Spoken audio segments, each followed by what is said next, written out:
This is the first time a Russian missile has physically landed on NATO territory since the war in Ukraine began. On July 30th, 2026, a Russian Kh-101 cruise missile slammed into a farm field in eastern Poland, leaving a crater 33 feet wide and 16 feet deep. NATO fighter jets were scrambled. Poland's prime minister convened an emergency meeting, and according to a senior NATO military official, Allied forces were seconds away from shooting the missile down before assessing it would crash on its own. Let's break down exactly what happened, why NATO couldn't intercept it in time, and what this means for the largest military alliance in human history. At approximately 3:29 in the morning Central European Time on Thursday, July 30th, Poland's Operational Command detected an object approaching the Polish border from the east. 11 minutes later, at 3:40, the object was confirmed moving westward deep inside Polish airspace. By 3:46, it was over. The missile had crashed into an empty field near the village of Tarnawa-Kolonia in Poland's Lublin province, roughly 55 miles from the Ukrainian border. That field is now a crime scene. Bomb disposal experts are still examining the wreckage, debris scattered across an area of more than 600 feet. And the crater it left behind is large enough to park several cars inside. No one was killed, no one was injured. But the implications of what happened are enormous. To understand why this missile ended up in Poland, you have to understand what was happening in Ukraine that night. Russia launched one of the largest aerial attacks of the entire war. Over 70 missiles and 280 drones were fired at targets across Ukraine in the early hours of July 30th. Ukrainian President Volodymyr Zelensky confirmed the scale of the barrage. At least 10 civilians were killed, including a 6-year-old girl and 2 boys aged 11 and 17 in the Kryvyi Rih area. More than 50 others were wounded. Polish Prime Minister Donald Tusk described it as one of the largest attacks of the entire war. And somewhere in that swarm of missiles and drones, one Kh-101 cruise missile went off course, or was jammed, or perhaps was never aimed at Ukraine at all. That question remains unanswered, and the ambiguity is itself the problem. So what exactly is a Kh-101? This is a weapon designed to be nearly invisible.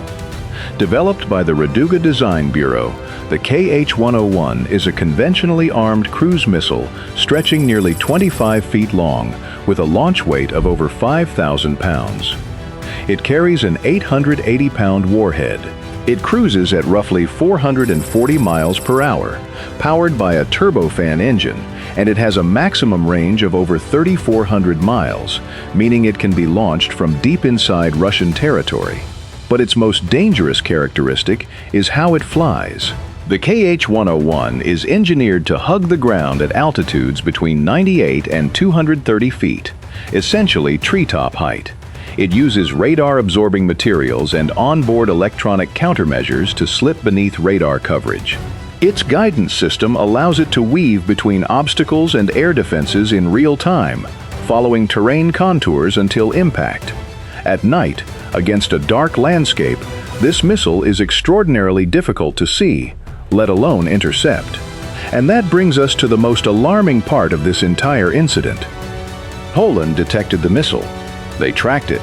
They scrambled 2 F-16 fighter jets, an Airbus A330 refueling aircraft, a Saab 340 airborne early warning plane, and a Mi-24 helicopter.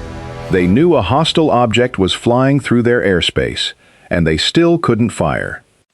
Here's why. From the moment the missile crossed the Polish border to the moment it hit the ground, approximately 6 minutes elapsed. 6 minutes! At a cruise speed of roughly 700 kilometers per hour, the Kh-101 covered about 100 kilometers of Polish territory in that time. And those 6 minutes were not enough to complete the chain of actions required before a Polish pilot can legally pull the trigger: visual identification, threat assessment, and command authorization. This is not a failure of technology. The detection worked. The scramble worked. This is a failure of process. The authorization chain simply takes longer than 6 minutes. especially for a missile flying at treetop height in the middle of the night. NATO forces were, by their own account, seconds away from engaging the missile when they assessed it was going to crash on its own. It's worth noting that Romania has already solved a version of this problem. After repeated drone incursions, Romania passed legislation giving its military standing authorization to destroy unmanned aircraft entering its airspace, removing the command bottleneck entirely. Poland currently lacks equivalent pre-authorization for cruise missiles. After July 30th, that may change very quickly. Now, this is not the first time Russian munitions have caused alarm on NATO territory, but it is categorically different from every previous incident. In November 2022, 2 people were killed when a missile struck the Polish village of Przewodow near the Ukrainian border.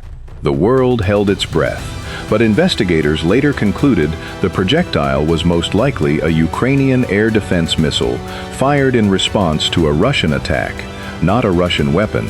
In March 2024, a Russian cruise missile briefly entered Polish airspace for 39 seconds before leaving. In September 2025, the situation escalated further when approximately 20 Russian drones crossed into Polish airspace over a period of more than 7 hours. NATO fighter jets shot several down, and Poland invoked Article 4 of the North Atlantic Treaty, triggering formal consultations with allies. But this time, a Russian-origin offensive cruise missile flew 55 miles into NATO territory and detonated. There is no ambiguity about the weapon's origin. The only question is intent. Tusk said there are, quote, absolutely no reasons to believe that Poland was the target. But he also said Poland was prepared to shoot the missile down if it had continued its flight.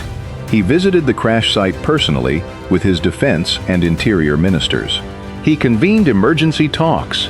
He called European leaders and received what he described as full solidarity and readiness to assist. And yet, notably, Poland did not invoke Article 4 this time. In September 2025, when drones crossed the border, they did.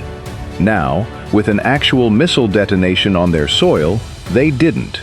This suggests Warsaw is pursuing what analysts are calling a managed ambiguity approach, keeping options open while the investigation continues.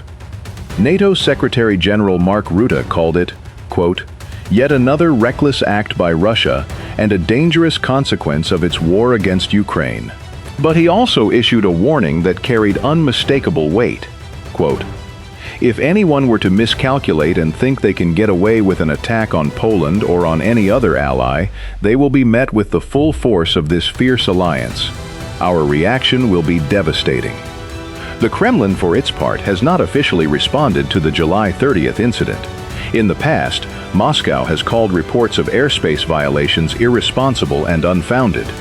European Commission President Ursula von der Leyen condemned the incident as another unacceptable violation of EU airspace. And Zelensky, who had been in the very same region of Poland just hours before the missile struck, meeting with Tusk in the city of Lublin to discuss security cooperation, said the attack proved that protection from the Russian missile threat is, quote, the most important task for preserving the lives of our people.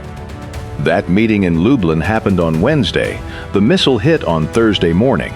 The proximity is not lost on anyone. There is a deeper question embedded in this incident, and it's one NATO has been avoiding for 4.5 years. What happens when ambiguity runs out? When a missile doesn't just briefly cross a border for 39 seconds, but flies 55 miles in and explodes? When detection works, but interception doesn't? When the alliance designed to deter aggression finds itself asking whether what just happened was an accident or a test. Because there is no obvious answer to whether this was deliberate, whether Moscow wanted to see how NATO would respond, how far it could push the largest military alliance in history. And that uncertainty is precisely the point. You cannot respond forcefully when you aren't sure what just happened. But a Russian missile just detonated inside NATO, and that is unquestionably a very big deal. Tusk announced that Ukrainian experts would be involved in the investigation and that Poland would consider providing additional aid to Ukraine, including Patriot air defense systems. The investigation continues. The crater remains. And somewhere in the corridors of NATO headquarters, military planners are working on ensuring that the next time a missile crosses that border, 6 minutes will be enough.